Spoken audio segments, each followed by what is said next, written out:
Well, a lot of us who were around New York in those days fondly remember 7th Avenue South, but I always wondered, Randy, why did you and your brother want to be in the nightclub business? Well, that's a long story, and I can't say that we did, but I'll just try to phrase it as quick as possible. We were big fans of the club Boomers, and we got very friendly with a guy named Bob Cooper who ran Boomers. That club closed, much to our dismay and many musicians' dismay, because it was a really nice, kind of out-of-the-way hangout.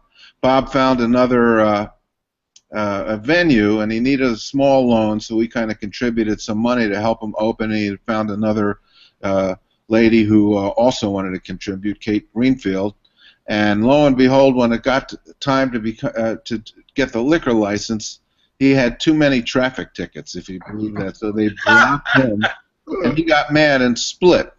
So we were actually kind of stuck with the club for starters. Three completely inexperienced individuals, but Kate was a really fast learner, really a hard worker, and it's really due to her diligence that the club survived as long as it did.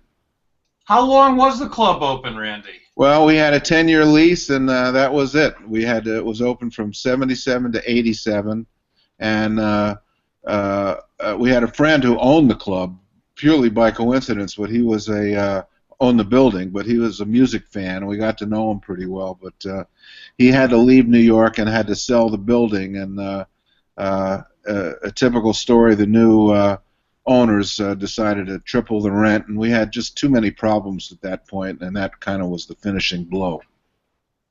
Yeah, well, there were a lot of memorable gigs there. Kenny Warner, did you ever go to 7th Avenue South? Sure. I mean, I was in the scene already by then. I had moved back to New York in the mid-'70s. I played there a few times. I forget with who. And in fact, those are the only times I ever played with Jocko, because he would, as you know very well, Randy, would come strolling in and want to sit in no matter what. So I think I played with him 3 or 4 times. It was always at 7th Avenue South. I don't remember who I played with, but of course we always had a very wicked good time there. Yeah. Too good. Too good a time, yeah.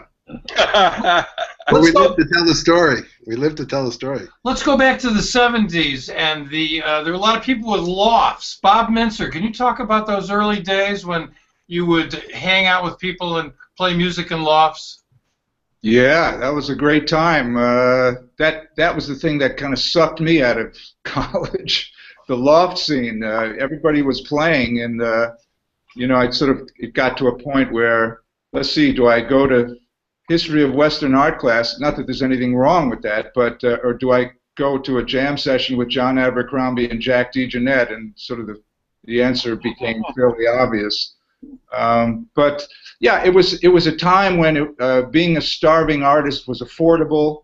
Nobody I knew was making a living playing jazz exclusively. I mean, we all did other things, and it was it was sort of expected that things would go that way. If you were lucky enough to get a gig with Chico Hamilton or Horace Silver or somebody like that, so be it. But we just were out there to play, and the lofts were generally in commercial zoned areas where you could play all night. And I had 2 lofts, one on 28th Street, one on 21st Street, and Randy's brother Mike was around the corner on 19th Street, so we were always at somebody's loft playing. In fact, I heard Randy play. There was a loft that organization Free Life Communication did their concerts in, and I remember going up there and hearing Randy and Bob Moses and Dave Holland and this wacky crew of musicians, and I think it was Moses's band. It was like, it had some name from like a planet other than Earth, and I mean the music sounded there. It was really great. It was just sort of wide open and freewheeling and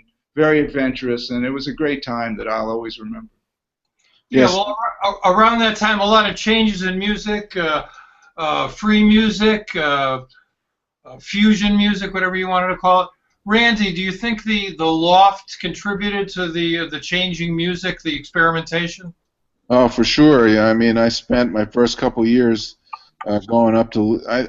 For me, the 2 major hangouts were Liedman's Loft on 19th Street, where we played every style of music you could possibly imagine with different players. Lenny White, Barry Altschul, Moses was there. So just those 3 guys played so differently. You know, one day it would be a bebop session, the next day we'd play totally out, the next day it would be something in between. Also, I have to mention Gene Perlat was another hangout, his loft with Jan Hammer had already moved to town, who I had met at that jazz competition. So, and Don Elias, they were best friends, and I was very close to all of them too. So there was a lot of happenings at that loft too. Just kind of float from one to the other.